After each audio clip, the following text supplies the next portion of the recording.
to the Images and Files section. And we're going to go through actually uploading images and files and being able to manage your folders and images from here. And then just as a reminder, we do have all this information available on our NexCite help site. If you just go to nexcitehelp.com, at the top right you'll see a button for NexCite² help where you'll find this information as well in case you need a refresher. All right, so you'll see here that we have different folders available in our Images and Files section. You'll have two default folders that will be yours to use, My Files and My Images. And then you'll also have 4 folders that you actually can't make any changes to or anything like that, but you're free to use any of the images that are in them. So you can actually find all of the banners in there, as well as some common images. If you wanted to use any of those on any of your pages, you're definitely allowed to. We also have some destination icons and some supplier logos to try to kind of help you out there. So again, these are ones that are actually locked from you, so you can't add or remove any from here. But you do have the option to add new folders or actually use the 2 that are already given to you here. So, I mean, it depends on how many things that you want to upload to your website. You might find yourself needing more folders just to kind of keep track of everything. Otherwise, kind of a general rule that I use for these, I leave the My Files folders for things like PDF, and then images for image files. So you can actually upload different types of files here. So some of the more common files would be image files like PDFs, or sorry, like GIFs, PNGs, JPEGs, and then you can also upload PDFs. So those would be something you might have for like flyers. You cannot use Word documents though, so that's one common mistake I see people doing a lot is they'll try to upload Word documents. Those aren't a usable format for websites, but if you wanted to use something that was a Word document, pretty easy. All you have to do is convert it to a PDF, which depending on which version of Word you have, you should be able to use that to do that. There's like a Save As option, and then you can select PDF and upload it from there. So let me show you what it's like to go ahead and actually upload some images. I'm going to go back to my images here. Actually, let's make a new folder so you can see what that looks like. So to make a new folder, I'm just going to go ahead and select the option right here, Add Folder. I'm going to name that folder. One thing to keep in mind when naming a folder is you cannot use any spaces in the name. So I'm going to go ahead and let's name it Personal Images. And you'll notice I didn't use a space in there at all, so I'm just going to go ahead and add that. And now I have this Personal Images folders available to me here. If for any reason you wanted to delete a folder, you do have the option over here at the top right. You have the little Manage drop-down menu. So you can rename the folder or delete it. So if for any reason you decided you wanted to rename it Trip Images, you can do that really easily right there. And you'll see that folder name has changed. To upload files, all you have to do is actually select this option right here. Or you can drag and drop if you already have a folder open. I'm just going to go ahead and select this though, so you'll see it brings open my desktop automatically, and I have some images already saved here that I'm going to go ahead and use. So the good thing about this is you can actually select multiple images at once. So just to make it nice, quick, and simple, I'm going to select all 4 of these, and you'll get a little notification here and here once they're uploaded successfully. Now from here, once your images are in here, you have a couple options that you can view for the images as well. So if for some reason you wanted to rename the image, that's absolutely an option. Maybe I just want to simplify the name and just rename it China. I can do that. One cautionary note about renaming files and folders, or sorry, files and images. If I already had this image somewhere on my website, it would break that image link. So you just want to make sure that you're not doing that if it's already on a page. Or if you are renaming it, make sure you go back to that page to update that image link there. You can also resize images. Oh, let me go ahead and refresh it. No, it doesn't think it exists anymore now that I renamed it. Let's go ahead and go back in here. All right, so we can also resize images. So there's a neat resizing tool in here. You can do one of the default sizes here, or you can actually drag and drop the image as well. So from here, it will always keep the same ratio, so it's not going to stretch your image at all. If you're looking for a specific size, you might need to actually crop it. So this doesn't actually act as a cropping tool at all, only as resizing. If you're trying to crop an image and you don't have a program available to you, like Photoshop or Paint, there's an online program you can use called PicMonkey, PicMonkey.com. From there, you can always crop photos if you need to. So this is just an easy way if you wanted to do a quick resize. Once you've resized it to the size you wanted, you can overwrite the current image, which will just save it on top of there. Or if you don't have that checked and save image, it'll let you put in another name here. So for example, I can name this China 2. And now I have two copies. One of them is going to be smaller than the other one, and you can see they're actually smaller file size there. So the other thing you can do from here is just deleting images. So if for any reason you decide you didn't need that image anymore, you can go ahead and delete it. And then just so you can kind of see what it looks like, let's go ahead and upload a PDF. I'm going to go ahead and go into my Files folder here. And once again, I'll click down in this little box to open up my desktop. I've made a fake PDF here that we can use. So you'll see when you upload a PDF, it'll let you know that it's the file type here, but you won't have a preview. So unlike picture files, it'll just show that PDF there. So let's go ahead and show you how to actually add things like files and images you've already uploaded into your pages. So I'm going to go ahead and hop back into my page admin so I can look at my pages here. So let's say I wanted to go into vacations and actually add in some images to that page. I'm just going to go ahead and select it so I can open it up here. I'm going to go ahead and add it to this portion right here, so I'll go into editing this section. I'm going to get rid of this text and actually just replace it with an image. To add an image, all you need to use is this little image icon right up here. The one thing about the editing tools, if you're not sure of what a button is, you can just hover your mouse over it, and it'll pop up with a little name underneath it, so that goes for any of them. So I'm going to go ahead and add an image. So when I select it, it'll pull up this box for image properties. The URL is going to be what we're going to grab from our images and files. So I'm going to hit Browse Server, which will open our images and files here. I'm going to go into my trip images here, and I'll go ahead and just select this one. All right, so you'll see it pulled the URL from my images and files, so that's what I needed to tell it which picture it's pulling from. Alternative text is a really good thing to add. Alternative text does two things for you. It helps with search engines. The bots that work for search engines that actually go through your website, they don't have a way of seeing images, but if you title the image, give it alternative text, it's able to read that alternative text and know what that image is. So for example, for this, I might just name it flowers. So that way it knows that this is an image of flowers. I can also resize an image within here. So this isn't going to resize the actual file of the image. It'll just resize how it is appearing on this page. So right now, the width of this picture is 950 pixels wide. I know that's going to be way too big for where I'm putting it. So I'm going to go ahead and actually resize it. I'm going to make it about 400 pixels wide. And you'll see it'll automatically resize the height as well because it'll keep that ratio for you. You can unlock it if you wanted to, for whatever reason, stretch it. So if I wanted it 400 pixels wide and 20 tall, I can do that.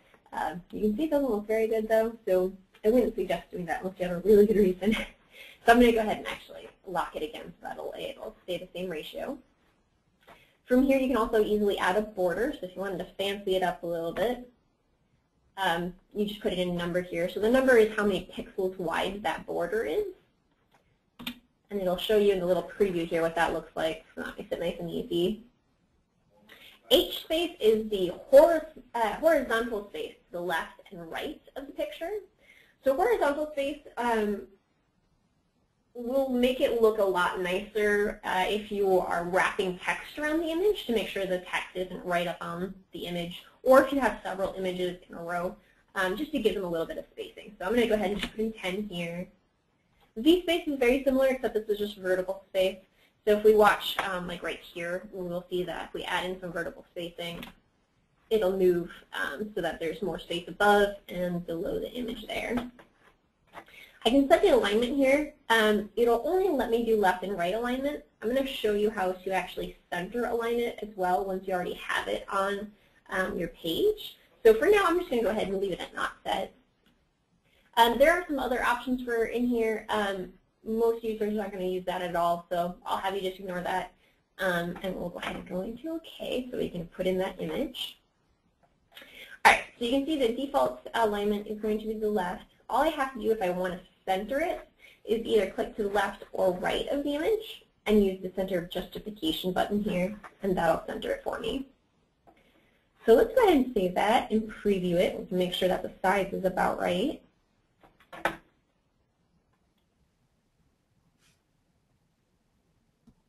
All right, that looks good. I think that's a good size there, and I like how the border is looking, so I'll go ahead and leave that.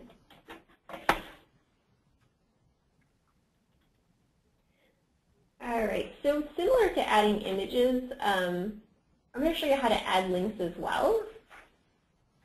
So let's go ahead and go back into editing. So for links, you have a couple different options as far as what you're linking. You can link an image so that the image will act as your link. So if somebody hovers over it, it'll change, just show the little hand cursor so they know they can click on it to open a window. Or you can use a text link. Where you're just typing in text and using that to open a link. So I'm going to show you both ways here, so I'm just going to move that down a little bit. So I don't have actual website to link to, we'll just have to make something up. Let's say that I wanted to link to something called Mountain Vacation. So if I wanted to use this as my link here, all I have to do is highlight it. So I'm just highlighting the text. The way I do that is I'm just holding down my mouse while I drag my cursor over it. Once it's highlighted, I'm going to go ahead and use this button right here, this link button. You can remember that one. It's actually 3 links in a chain, so that's where that link button icon is coming from. So if I select that, it'll automatically open my link properties here. Now from here, you can choose different link types. For this training, we're only going to go over a couple of these. So you can do a page, which will link it to a page within your website that you already have. So you might have noticed before I had these pages showing as my tabs. So that's super easy to link. All you have to do is select it, hit OK. In this case, though, I'm going to go ahead and open it to an external URL. So that's going to be if I want to link it to another website. So I'm opening a page that's not part of the website that I have here. So all you have to do is select that. It'll ask you for the URL. And I have no idea if this page exists or not, but we'll just go ahead and try it. And then one other thing we're going to do here is we're going to go into the Target tab. So the default behavior of a link when you click on it is going to open within the same window. So it'll replace the window you're already in and go to whatever URL that you're taking it to. That's great if you are linking to a page within your website. However, if you're linking to a page outside of your website, you don't want to send people off of your website and then not have them be able to come back easily. So if you're linking outside of your website, go into Target, and here you see it's automatically current window. Go ahead and actually override that so that it opens in a new window. So I'm going to go ahead and hit OK. And you can see the style of the text has actually changed a little bit now as well to show that it's a link. Let's go ahead and save that, and we can preview what that looks like on the page.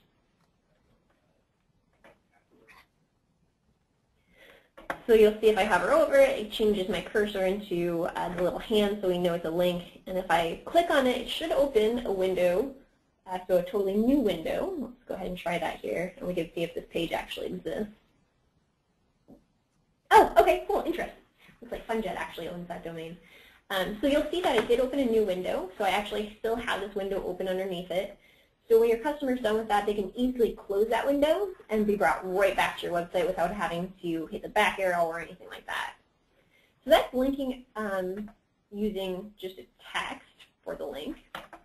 Let's go ahead and do the same thing to our image. So it's going to be very similar. So instead of highlighting the text like we did before, we're going to go ahead and highlight the image. To do that, all you have to do is select it, and you'll see it turned it all blue so we know it's highlighted. Again, we're just going to go ahead and use that link button here.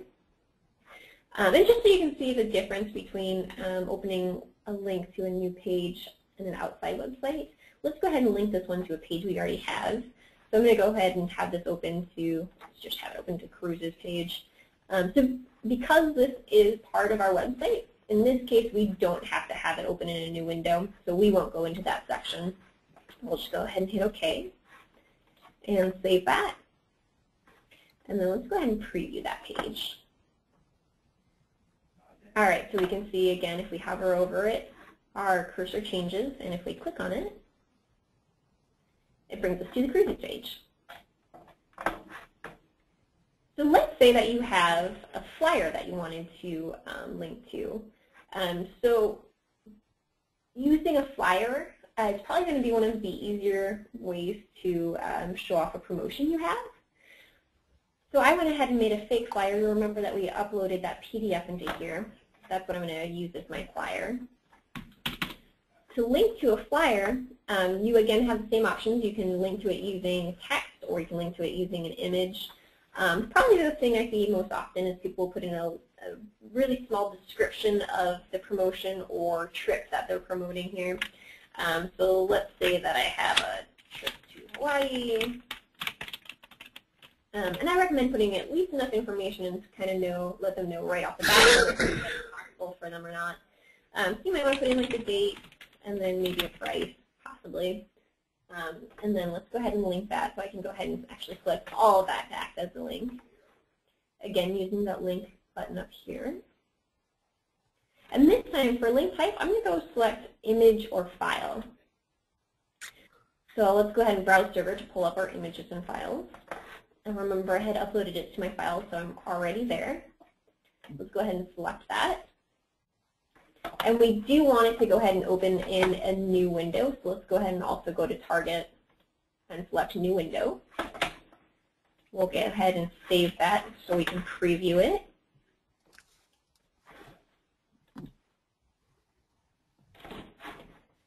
All right, so now if I click on any of these things, all three of them are actually linked to the same PDF.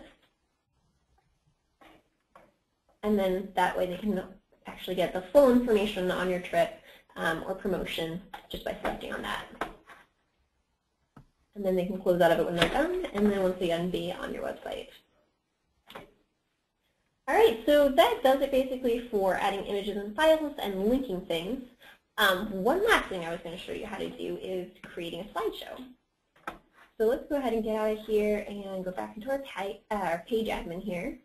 Let's go ahead and create a slideshow on the home page. I'm going to go ahead and add it at top again.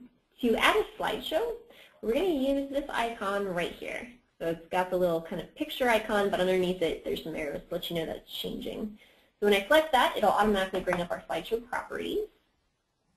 Now there's a lot of different things you can do with a slideshow. It's pretty fun to play with. You can title it if you want to. You don't have to. If you do put it in title, though, it will show that. So don't put anything if you don't want the title to show. You can align it. I'm going to go ahead and center align it. You can put in padding similar to pictures. This will do padding for both vertical and horizontal padding. So when I do this, it'll leave 15 pixel space around anything. And then you can change the width. I'm going to go ahead and leave this at auto here. Auto should leave it at 100%, so it'll shrink it down if it needs to. Then you have some other options as far as how the slideshow performs. So you can have it so it'll automatically play. That's the default. That's probably what you'll want to leave it at. If for some reason, though, you didn't want it to automatically play, you wanted the customer to actually have to go through and manually change the pictures, you can uncheck that. And then there's the option to display navigational arrows on hover, or if you wanted to just display them, that'll show it automatically. So we'll go ahead and leave that default there. I think I'm okay with that. You also have some different transition styles. So this is kind of fun if you want to look through these. Once you select one, if you want to see how that transition works, go ahead and refresh your preview here. And then it'll show you how the new transition style will behave. So you can see now it's swiping up. All right, so now I have how I want my slideshow to behave. Now the only thing left is to add the images. So all you have to do is select Add Image. It'll open your images and files automatically. Let's go ahead and go into Trip Images here. And I'm going to start selecting these. So one suggestion I have for slideshows for you is make sure when you're using slideshows that all of your images are the same size. That's going to be the best looking. So I've actually already resized all of these to be the same size, so I'm just going to go ahead and start selecting them. So once I've selected one, it brings me back here, and then I just have to select Add Image again until I have all 4 in there.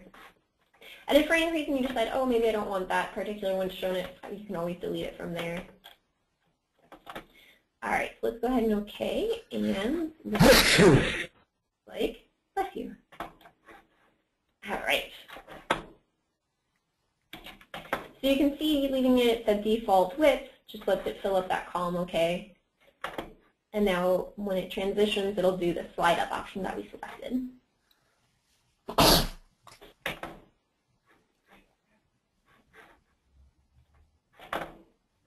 All right, perfect. So that does it for today's webinar here. I'm going to go ahead and